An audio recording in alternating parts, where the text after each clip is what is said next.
Welcome to On Work and Revolution, where we talk about what's shaking up in the world of work and how we can make work life suck less. For those of you who know me, you know that I'm actually aiming for amazing work life, but on some days, suck less will do just fine. I'm your host, Debbie Goodman, and today we have my awesome colleague and team member, San-Marie Barnard, as our guest. A little bit of background about San-Marie, also known as Sana. Sana works from Jackhammer Global's Cape Town head office.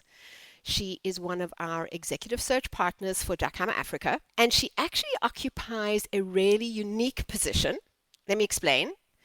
In the executive search world, you typically have people who handle the client side of things, and then others who handle the candidate engagement. But Sana is a unique breed of executive recruiter, and she actually does both. She's led searches at C-levels in a range of different sectors in at least 30 countries on the continent. I may have made up that number, but it's around about there, and is a real expert on everything from negotiating expat packages to dealing with multi-geography talent plans. But today, we are going to be talking to Sana about something that has absolutely nothing to do with executive search. We're going to be talking to her about her recent 3-month sabbatical that she's just taken. In fact, today is, I think it's day 4 back in the office. So listeners, sabbaticals are on the agenda today. And welcome, Sana. Thank you for having me, Debbie. Wonderful to be back. How did the idea about taking a sabbatical come about? I mean, were you just like super exhausted? Firstly, I've never heard a 37-year-old taking a sabbatical, because in my working career, you always think, or what we see is that people at the age of 50 or 55 take sabbaticals, and it feels like they're allowed to because they've been around long enough and they've worked hard. So, are you deserving of a sabbatical before you're 40? That was an interesting question, I think, for me. And secondly, it was we often see people taking sabbaticals when they join a new company. So when they resign from an old one and join a new one. And I got this question a lot: did you resign? And I was like, no, I'm going back to my job that I love. So that's a little bit backstory of sabbatical. And I think really the pivot point for me came during COVID, because we were all in the last 3 years, not only in 2020, tested mentally and physically and emotionally a lot. And after, the first COVID year, I guess, when 2021 came around, we just worked so hard to keep the momentum going. And I thought, what if it comes back? So we need to push harder and harder. And it kind of just rolled into 2022. And then in the beginning of 2022, I had a conversation with Advaita, I think with you as well, I can't remember, or it was briefly mentioned that, sabbatical. But again, we got busy and it didn't happen. We didn't have the conversation. So we just carried on. And I think the pivot point for me then, when I asked for it, came where you start thinking, and I don't know if this is for everybody or if it happens to everybody, but I thought, I'm unhappy. And when you feel you're unhappy, you mostly look at the things that's most present in your life, one of them being work or family. So either you're going to be unhappy with work, or you should be unhappy with work or with your family because you're unhappy. And I'm very grateful that I guess was emotionally mature enough to know I'm not unhappy in work. I'm just tired. I'm literally tired and I'm exhausted. And now all of a sudden I'm sort of feeling unhappy. And that wasn't the right word. I was tired. So that's how it came about. So interesting. It's like this is the first time I'm actually hearing about your thought process prior to that. And then how did you feel asking for it? What was going on in your mind? Like, were there any worries, or like, how did you eventually broach the topic to actually ask? Because I think that is, we've got people listening to this. I mean, I'm sure many people would, think about this and then go, but no, I would be too scared to ask. I wouldn't know how to ask. I wouldn't know how to motivate for it. What was going on for you? I remember it vividly, lying in my bed one night, and just the word sabbatical then came up. You're not unhappy, you're tired, sabbatical. It happened within 30 seconds. And I actually went to bed with a smile on my face. And I think it's because I knew, and I'm not sure if everybody is privileged enough to have this, but I knew if I ask, my leadership will probably give it to me. Maybe not immediately, but at some point. So I went to bed. I first messaged Advaita, for those who don't know her, the MD of the Africa business at Jack Hammer, the next morning saying, I want to take a sabbatical, literally. I mean, no, hi, Advaita. I want to take a sabbatical. I want to talk to you and Debbie about it. What do you think? And her answer back almost immediately was, Debbie will love this. Let's talk about dates. And I sent back, I already have dates in my mind. So there wasn't really a choice. And then I emailed you both, and I did email with a little bit of a plan. I wanted to present to you that this is my timeline and this is the reason.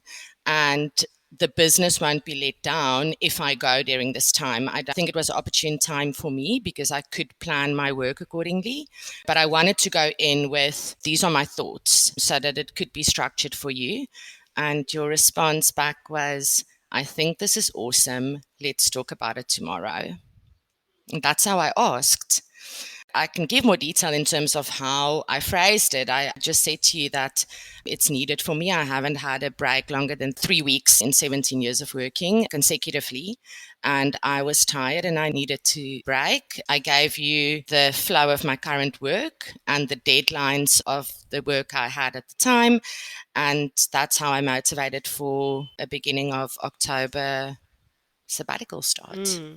Yeah. So my receiving end of this, which you may also not necessarily be aware of because this is the first time we're actually having this conversation, is that I received the message from Advaita that this is what you were thinking about. And for me, actually, I had been tossing this idea around. It wasn't necessarily time-based. It was just more around, like, from time to time, people do need an extended break that is just beyond the usual vacations that we get. The question that I had posed to myself, I think it was more than a year ago, was, is this viable? Is this possible? And how would we do it? And I guess it took you positioning this to try it out for the first time.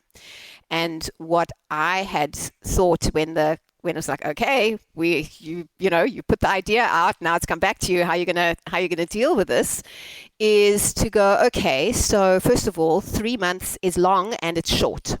We have had so many of our team members who take 3 or 4 months out over maternity leave process, and we know how quickly that time goes. And the thing about taking maternity leave is that we've usually got time to prepare. And we know that if we've got enough time to prepare and to work around it, then it is absolutely doable. We've done this actually over and over. And people go, and then they come back, and the time passes just like that, and we actually make a plan.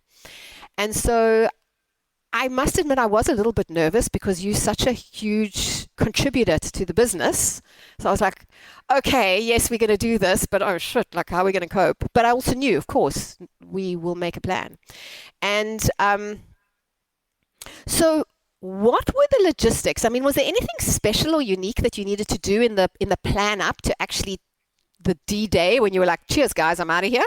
Definitely. I do think you need to be well planned, because I think if you are not well planned, not only for what you need to hand over, but for what can potentially happen when you're not around, it may not turn out as well as it did. So for me, I literally started making a list next to my desk every day of what I thought, because it's small things, sending the check-in question on a Friday.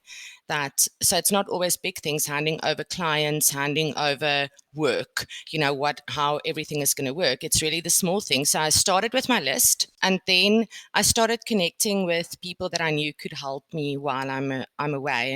And again, I've got so much faith in the team that it wasn't necessarily hard for me to leave my clients to be supported by other people, because I knew it would happen. But, it took some planning. I gave a list to Advaita of all the work that was in process, because although I delivered or finished delivering work at the end of September, obviously there were still often negotiations happening and people were starting in the time that I was away.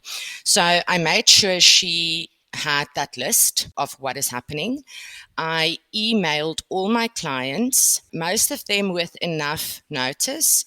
Some of them that I was in process with, I only told a little bit later because I didn't want them to get nervous or scared. But I emailed all my clients. I was very upfront saying, I'm taking a sabbatical. This is when I'm going to be back. Here's the contact details. Please meet my colleague. If you need any support, please ask her. And you can ask a question. I want to know what was the feedback from clients? Were they surprised? Did you have any interesting sort of interactions or conversations with about that? Most of them just came back saying how wonderful. We are very pleased for you. Enjoy your time away. We'll be fine. There was a couple of more interesting, I think, calls where a lot of people asked me, are you going to do a Camino, or are you going to soul search in Nepal at a monastery? Yeah, you're going to do an eat, pray, love vibe in India or something. Yeah. Okay. Exactly. But I could hear that the people that actually asked that question didn't necessarily ask it with excitement for me. Should that have been my plan? It was more like are you also now going to kind of do this? Are you now one of those people, that kind of do these things? What do you think? What do you mean by like one of those people? What do you think the judgment was? Obviously, I knew the person or the people that reacted this way, and I could have predicted that they would have reacted this way because they're very old school in their thinking. So I think the judgment of that, there's not necessarily judgment, but I think it's the old school way of thinking really about everything, thinking about the way of working, the place of working, how the new generations do things. And they probably didn't get the opportunity to do this because they, are at the end of their career. Okay. They're probably, what are they going in air commas, millennial or some other sort of term to describe? Absolutely. Yes. Yeah. Okay, so all the planning is done. And I know that you also very planned you had felt pretty secure financially as well. So that had also given you enough time we continued to pay your monthly salary, but you had savings as well. So this was not going to put you in a challenging financial position. Okay, so there's all this build up, and then finally it's D-Day, and then we wave goodbye, and then off you go. And what was that like? What was the first week like? The first week, I ran errands 8 hours a day, to be very honest. Oh, God, that sounds terrible. It wasn't terrible. It sounds terrible, but it's the things that I just haven't had time to do. Some of them more pleasing than others. Going to the bank obviously wasn't pleasing, but I needed to get it done for a year, actually. But the other things were nice things that I've wanted to get or wanted to do at home, or, people I wanted to see. So the first week really was running errands, and almost into the second week as well. But it also made me feel accomplished because it took time to be okay with the idea that I don't need to do anything. Okay. So you went from work doing to personal doing, and then the transition beyond that, where did you get to? I remember words you told me before I left saying that you don't have to, a sabbatical, like people know it, is you don't have to achieve anything. If for 3 months you want to sit on your couch and binge watch Netflix, that's your prerogative. So, and I didn't want to do that. But I did take a couple of days doing that. But it was a transition to eventually I got to, after running all the errands and then realizing, okay, you literally have nothing to do now, except for working on a specific art piece. I didn't really have anything else to do. So it was really nice to go in a transition, firstly, of not thinking. And I really got to a stage where I got up in the morning and I still did things, but everything wasn't planned. And it was very nice to know I don't have to think about what I'm going to do tomorrow or what is expected of me tomorrow. And that was really a big takeaway for me. It was wonderful to not think at all. most Or days, plan. or plan. Yeah, because our lives as recruiters, it's like a core part of your lifeblood is Mm, planning. Even if you're not doing that much thinking, you're doing a heck of a lot of planning. yeah. Um, okay, so there was did it feel spacious, or like what did your day feel like if you didn't have to actually do anything and then the errands got done? And then what did the day look like for you? Was it different all the time? Like, just to me, it just sounds very wonderful and amazing. But like, what do you? And I keep saying, what did you do? But the point of it is to not necessarily do. So describe to me, Mm. like, what did the time look like? It sometimes looked different. It looked different most days. I think because I didn't plan, it obviously always started with a morning coffee, right? So that plan never, and I kind of got up the same time because it felt weird to just stay in bed reading the whole day. So I got up and got dressed. Um, there was a lot of space. I can 100% say that days feel a lot longer if you don't have that many things to do. And did you Um, get bored? I got bored in the last couple of weeks, to be honest. Not in the first. I thought I'd be bored earlier, but also I keep myself busy. So I went to the beach a lot. I took nature hikes and walks a lot. I met up with friends that I haven't seen in a long time. So I drive to Paul to meet somebody for breakfast or for lunch that we haven't connected in months. So things like that. I practiced a lot of creative art because we always talk about buckets. And one of the buckets I have that needs to stay filled is being creative, and not creative in thinking, literally physically creating something with my hands. It's what makes me very happy. So I created a lot. I painted a lot. I learned a new art form, which was wonderful and messy. And so, yeah, so every day looked different with different things. What's one thing that surprised you about this experience? We always say time goes quickly.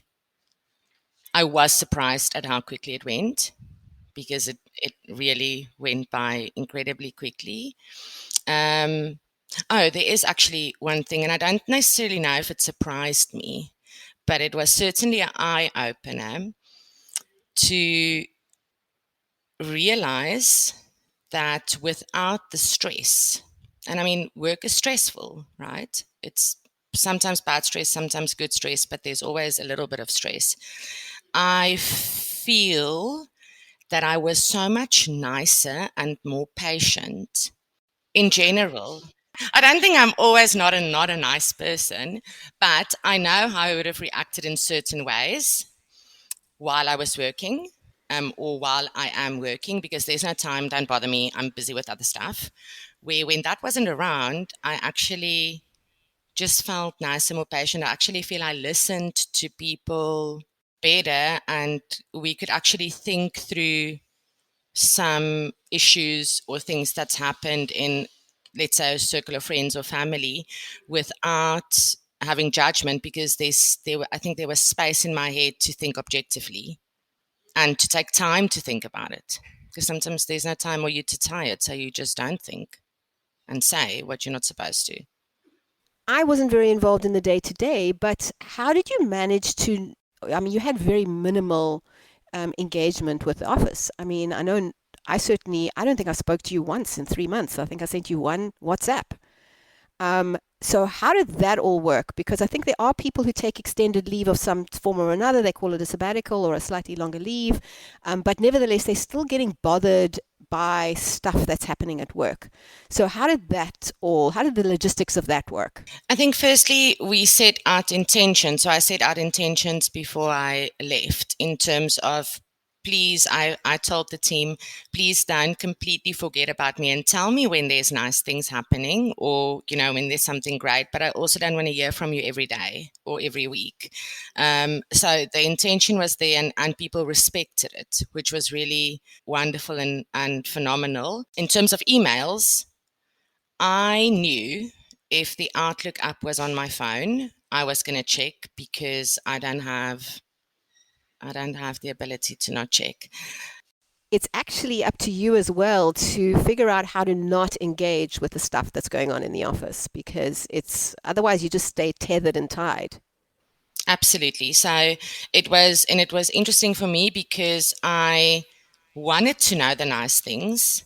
And the first week I did send Advaita a message going, I just want to know what's happening with this process. And she was like, just leave me alone. And then I did. And then I sent her one more message and I said, I promise it's my last one. So I did communicate with her, but also because she was handling offer negotiations for me at the point. But I deleted the email app from my phone completely. I didn't just log out. And Zinzi very kindly offered to check my inbox for me while I was away, although they was out of office, but just to support me to not come back with 7,000 or 8,000 unread emails. So I closed my laptop and I did not open it almost for 3 months, unless I had to check a personal email or something like that. Now let's fast forward a little bit. It's the week before you go, okay, time's up, got to go back. How are you feeling the week before January? You came back January 9th, right? So what was the week before like in the lead up to coming back? There wasn't, nothing really changed for me. I didn't feel dread. I didn't feel, I mean, I was excited because I'm always excited to come back and to see people. I must say, I felt incredibly rested. So I felt it was good for me to come back. And I must say from Monday, I'm enjoying the routine because I think I missed it a little bit, and it is good to have routine for me. So I think the week before, I just kind of thought, did I do everything that I wanted to do? And maybe that's a good point to talk about this. So what I decided to do at the start of my sabbatical is to actually take a photo a day during my sabbatical. And some of them are beautiful and with friends and in a wonderful place, and others are reading a book or baking a biscuit. I don't know, like not exciting photos, but normal stuff that you would do in life. So I've actually gone through the album quite a lot of times to remind myself of what I did for the last 3 months on a daily basis. So I did that for the last week. Is I just checked in with myself and very happy. And then I was very happy to start on Monday. It's like I never left. I opened my laptop and there we were. Well, I'm very happy to see you. I'm very happy that you're back.